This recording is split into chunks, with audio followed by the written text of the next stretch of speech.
लिखनी है। सबसे पहले वह चिड़िया जो कविता, इसकी व्याख्या आपको लिखनी है बेटा। पर व्याख्या लिखने से पहले एक बार समझ लो और बाद में मैं आपको बताऊंगी कि ये व्याख्या हमने कैसे लिखनी है। इसमें पार्ट पार्ट 1 के सबसे फर्स्ट पार्ट जो है वो आपकी कविता है, जो जिसका नाम है वह चिड़िया जो।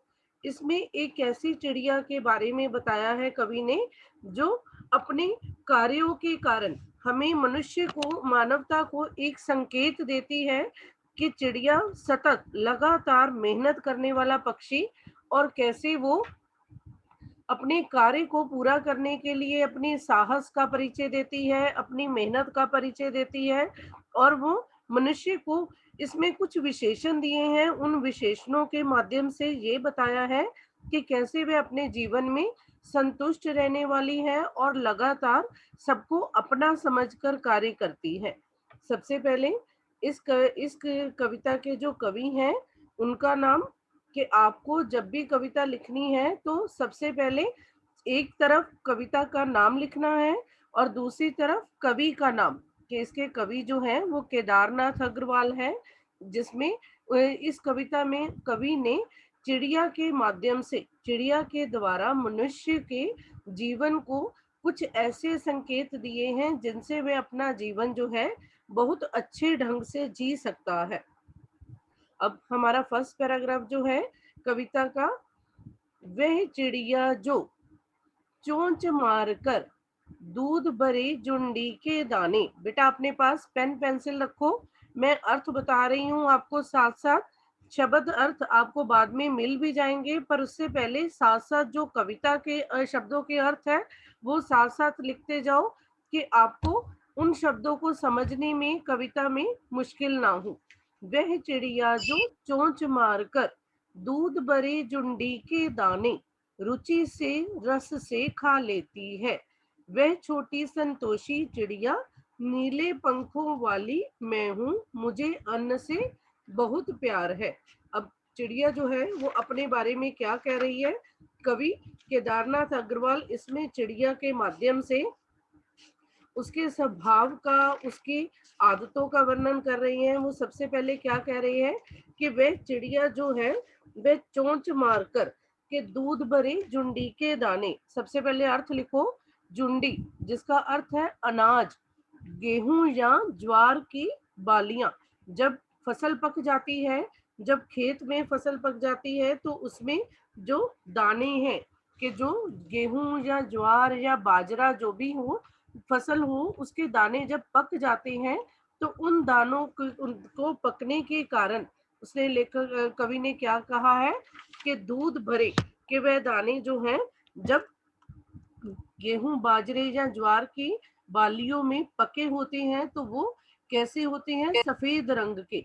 तो उन दानों का वर्णन कर रहा है कवि, कि वह चिड़िया क्या करती है, चोंच मारकर अपनी चोंच की सहायता से उस अनाज गेहूं या ज्वार के दानों को जो पक चुके हैं चोंच के द्वारा रुचि से रस से खा लेती है।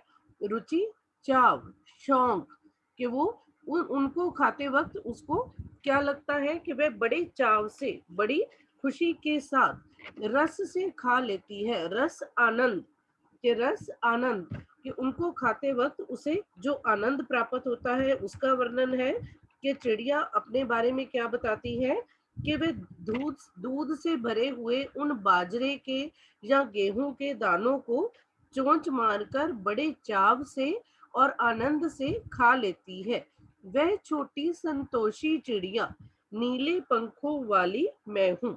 संतोषी, संतुष्ट हो जाती है, सेटिस्फेक्शन हो जाती है, जिसको जो सेटिस्फाइड हो जाती है, कि वो क्या कह रही है कि मैं छोटी सी चिड़िया जो थोड़ा सा खाकर ही संतुष्ट हो जाती हूँ, कि वह छोटी संतोषी चिड़िया। अब यहाँ पर उसने विशेषण बताया हुआ है कि संतुष्ट हो जाने वाला, ये मैंने आपको बताया था मनुष्य के साथ उसने, कवि ने इसको रिलेट किया है कि मानव वह है जिसे जो भी प्राप्त होता है वह उसमें उतने में संतुष्ट हो जाता है। ये नहीं कि और अधिक लालच और अधिक लोभ के कारण जो जीवन में मिला है वो उसमें भी नहीं खुश होता। अब वो चिड़िया कह रही है कि मैं केवल रुचि के साथ, शौक के साथ जो गेहूं या बाजरे या ज्वार के दाने पक जाते हैं उनको खाकर संतुष्ट हो जाती हूँ। और नीले पंखों वाली, कि वह चिड़िया अपने बारे में बता रही है कि वो कैसी है। वो जो चिड़िया है नीले पंखों वाली है। अब यहाँ पर बेटा आपको तस्वीर में दिखाया है कि किस चिड़िया का वर्णन किया गया है, कि वह नीले पंखों वाली चिड़िया मैं हूँ और मुझे उस चिड़िया को अन्न से बहुत प्यार है और उसे अनाज बहुत अच्छा लगता है। अब अगर आपको सबसे पहले संकेत आएगा, मैं आपको एक पैराग्राफ जो है वो बताऊंगी कैसे आपने लिखना है। फिर प्रसंग, प्रसंग जिसमें ये हमने लिखना है कि ये पंक्तियां हमारी पाठ्य पुस्तक वसंत में से ली गई है। जो कविता वह चिड़िया जो हमारी कविता का नाम, और इस कविता के कवि केदारनाथ अग्रवाल है। इन पंक्तियों के माध्यम से या इन पंक्तियों में एक लाइन में हमें ये भी बताना होता है प्रसंग में कि कवि क्या कहना चाहता है, कि इन पंक्तियों में कवि ने एक छोटी चिड़िया के खान पान, उसके खाने के बारे में और उसकी रुचि के बारे में बताया है। और लास्ट में जब हमने व्याख्या कर ली उसके बाद भावार्थ आपने लिखना है। तो उसमें कवि ने एक छोटी चिड़िया के संतुष्ट जीवन का वर्णन किया है, कि वह छोटी चिड़िया जो है थोड़ा सा खाकर संतोष हो जाता है, उसे वह संतुष्ट हो जाती है। मैम आपकी आवाज नहीं चिड़िया आ क्या रही। कहती है कि मुझे अनाज से बहुत प्यार है। हाँ जी, अब बेटा नेक्स्ट पैराग्राफ। मैम ये आवाज अब इसमें कम मैंने है। शब्द अर्थ लिखे हैं, शब्द अर्थ आपको भेजूंगी भी, पर जिन शब्दों के अर्थ हमने अभी किए हैं, जुंडी अनाज, कौन सा अनाज, गेहूं का, ज्वार का या बाजरे की बालियां जो पकी होती हैं, जिनमें से अनाज दाने जो हैं वो बिल्कुल भर जाते हैं। रस के साथ, रस के साथ, स्वाद के साथ या आनंद के साथ, रुचि, शौक, दूध भरे। अब उसमें दूध क्या होता है कि दाने जो है पके हुए हैं तो उसमें रस भर जाता है, उसमें जो स्वाद भर जाता है उसके बारे में कवि ने बताया है। अब नेक्स्ट सेकंड पैराग्राफ। वह चिड़िया जो कंठ खोलकर बूढ़े वन बाबा की खातिर रस उड़ेल कर गा लेती है। अब चिड़िया के बारे में आगे क्या बताया, सबसे पहले पैराग्राफ में उसके खाने पीने के ढंग का वर्णन किया है, उसके खाने के तरीके के, वह कैसे शौक के साथ अनाज को और पसंद करती है। अब सेकंड में कि बेटा जो स्टूडेंट हैंड रेज कर रहे हैं उनसे मैं आपसे जो भी आपकी प्रॉब्लम होगी या जो भी आपको क्लियर नहीं होगा वो पूछूंगी।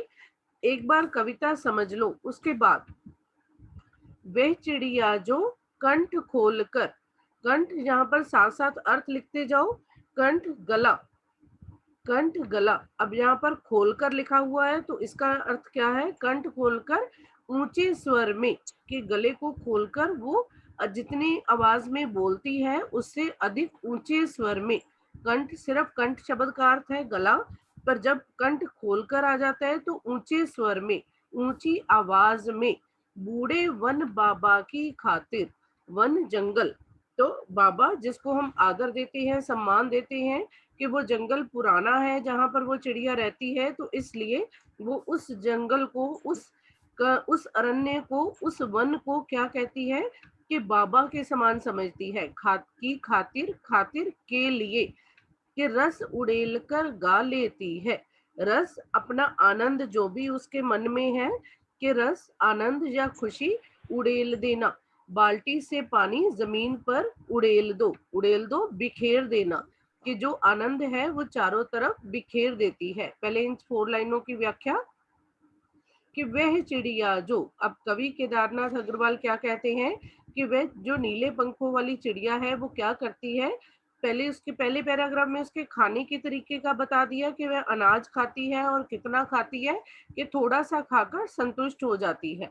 अब वह चिड़िया कंठ खोलकर अपनी आवाज को ऊंची करके, कि अपने बारे में बताती है कि वो जंगल में अपनी आवाज को ऊंची करके उस बूढ़े वन बाबा के लिए, कि उस बूढ़े वन जल के लिए, उस बूढ़े जंगल के लिए पूरा अपने रस को रस को, खुशी को, अपने आनंद को चारों तरफ बिखेर कर गीत गाती है।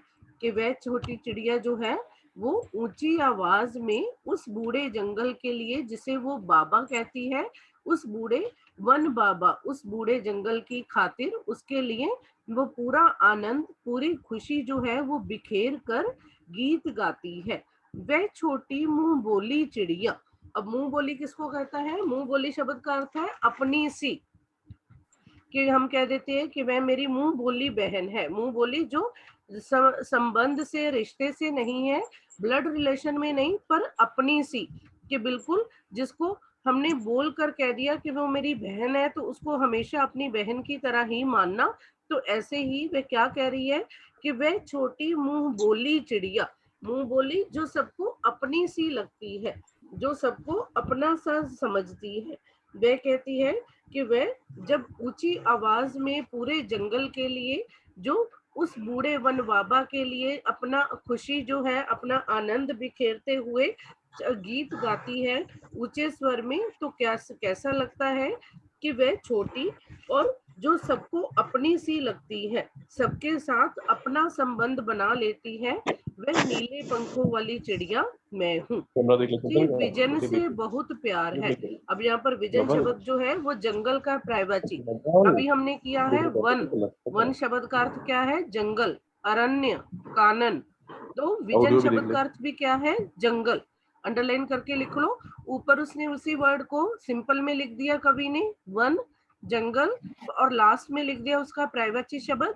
मुझे विजन से बहुत प्यार है, मुझे जंगल से बहुत प्यार है, इसलिए जिस जंगल में, उस बूढ़े जंगल में मैं रहती हूँ, उस जंगल के लिए मैं अपनी आवाज ऊंची करके चारों तरफ खुशी बिखेरते हुए गीत गाती हूँ। और मैं छोटी नीले पंखों वाली चिड़िया जो सबको अपनी सी लगती हूँ। कि मुंह बोली अपनी सी लगना। अब आगे उसने, अब यहाँ पर मैंने सिर्फ 2 शब्दों के अर्थ लिखे हैं, क्योंकि बाकी आपको साथ साथ बता रही हूँ। विजन, जंगल याद रहेंगे जो बेटा आपको। रस उड़ेल कर, रस खुशी, आवाज के द्वारा जो वो आनंद बिखेर रही है पूरे जंगल में, वो मीठे स्वर में, ऊंची आवाज, कंठ खोलकर और मीठे स्वर में जो वो गीत गाती है, वो किसके लिए है? उस जंगल के लिए, जो जिसको वो बूढ़ा वन कहती है। और इसी के साथ उसने क्या कहा है कि मैं नीले पंखों वाली चिड़िया सबको अपनी सी लगती हूँ। अब थर्ड पैराग्राफ, जिसमें उसने पहले में उसने बता दिया कि उसके खाने पीने का क्या उसे पसंद है और वो जीवन कैसे जी रही है, संतुष्ट। और दूसरे में बताया कि मैं मुंह बोली अपनी सी, यहाँ पर भी विशेषण है, तो उसने अपनी एडजेक्टिव, आपको भी पता है बेटा, आप करके आए हो 5th में, तो अपनी उस विशेषता के साथ वो अपने जीवन के बारे में बता रही है कि मैं सबके साथ अपना सा संबंध समझती हूँ, और इसलिए उस पूरे जंगल के लिए ऊंचे स्वर में गीत गाती हूँ।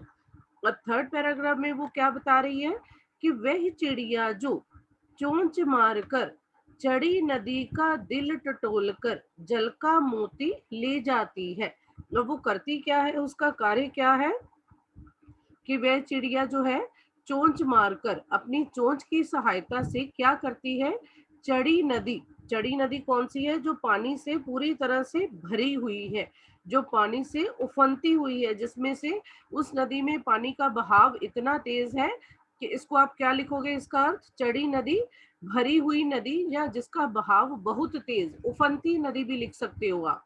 कि जो ऐसी नदी जिसमें पानी का बहाव जो है बहुत तेज है, बहती नदी में से वो क्या करती है? उसका दिल टटोलकर, दिल हृदय, जिस प्रकार मनुष्य का हृदय उसके शरीर के भीतर होता है, ऐसे ही वो क्या कह रही है कि उस भरी हुई नदी में से, जिसमें बहाव बहुत अधिक तेज है, वो उसका हृदय बिल्कुल उसके सेंटर में जाकर टटोलकर खोजकर ढूंढना, कि वो क्या ढूंढती है? उस नदी के बिल्कुल सेंटर में जाकर, उस नदी के बिल्कुल बीच में जाकर जल का मोती ले जाती है। कि जल का मोती, पानी का एक कण, पानी की एक बूंद, जल जल यहाँ पर पानी का प्रैवाची, पानी, नीर, वारी। तो मोती शब्द यहाँ पर किसका प्रतीक है? जल का मोती। वो किसको कह रही है? ये पानी की एक बूंद को, पानी का एक कण जो है वो उसे ले जाती है। अब इन 4 लाइनों की व्याख्या ध्यान से देखो। वे चिड़िया जो चोंच मारकर चढ़ी नदी का दिल टटोल कर जल का मोती ले जाती है।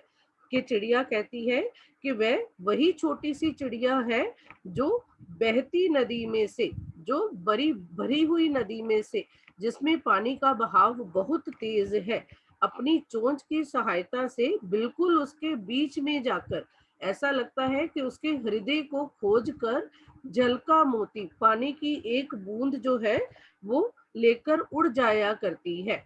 वह छोटी गर्बीली चिड़िया नीले पंखों वाली मैं हूँ। अब यहाँ पर गर्बीली शब्द का अर्थ क्या है? गर्व करने वाली, के अभिमान करने वाली, अपने आप पर इस बात का उसको अभिमान है। किस लिए?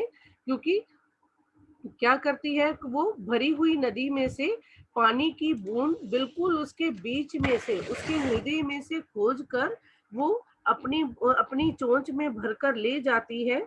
और इसलिए उसे अपने आप पर गर्व है कि वो साहसी है, हिम्मती है।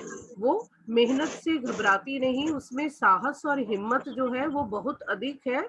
इसलिए वो छोटी चिड़िया जो है अपने आप पर गर्व करती है, इस बात के लिए अपने आप पर प्राउड फील करती है कि मैं भरी हुई नदी के बिल्कुल बीच में से पानी का कण जो है वो लेकर उड़ जाती हूँ। वह नीले पंखों वाली चिड़िया मैं हूँ और मुझे नदी से बहुत प्यार है।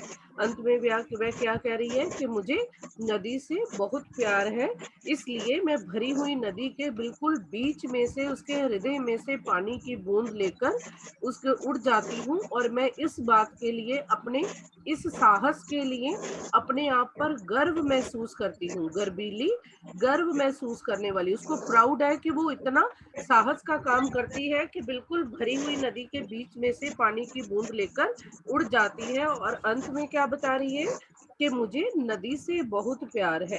इसका भावार्थ आप क्या लिखोगे? इन पंक्तियों में कवि ने चिड़िया की के साहस का, उसकी हिम्मत का परिचय दिया है। इस पैराग्राफ में उसके साहस और हिम्मत का परिचय, फर्स्ट में उसके क्या करती है, वो अनाज से प्यार है तो उसके खाने पीने के विषय में और उसके संतुष्ट जीवन का वर्णन, और सेकंड में जंगल में सबको अपना समझने का वर्णन किया है। हाँ जी बेटा, अब किसी भी स्टूडेंट को जहाँ पर चड़ी नदी, पहले मैंने जो आपको बताया, जो जल से भरी हुई है, जिसको हम उफनती नदी कहते हैं, जिसमें बहाव बहुत अधिक तेज है, टटोल कर, खोज कर, जल पानी, गर्वीली, गर्व करने वाली या अभिमान से भरी हुई। अब यहाँ पर उसको अभिमान किस बात का है? कि अपने साहस का, कि वो निडर है, कि वो बिना डर के नदी के बिल्कुल बीच में से जाकर क्या करती है कि पानी की बूंद ले लेती है।